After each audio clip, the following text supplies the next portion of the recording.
Jeez. BRZ forks, FRS. So it's been a pretty busy week. Appreciate the support as always, but yeah, still fulfilling the orders that just keep coming in, and multiple trips a day out, you know, to toss the scrap aluminum. But yeah, so getting there, knocking them out.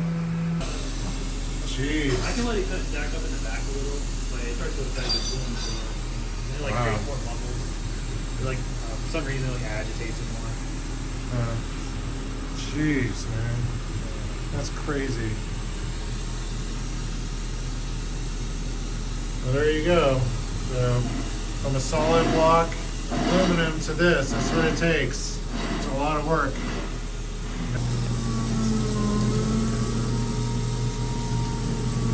So I swept it up a little bit. Move the stuff from back there forward into the auger. Oh, got a little too. So if it gets a little too much there and it can't push it out, it'll back up and then try again. So go over to the back here. Pushing it all out. So there you go. It's a bit more into this stuff than just making the part itself, making it look pretty and giving it the best design that you could possibly give it. There's, you know, there's machine maintenance, you know, what makes the machine happy when it comes to waste material and stuff. You know, it all comes into play here, and then wear and tear in the machine.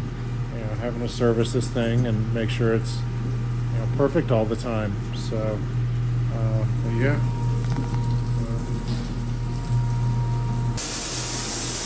So then you turn the coolant on, flip the switch, you can go through.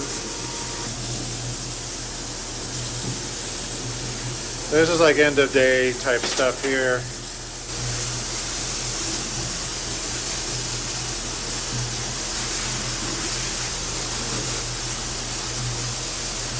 Kind of satisfying to see all of this go into the auger and have the auger do its job. There you go.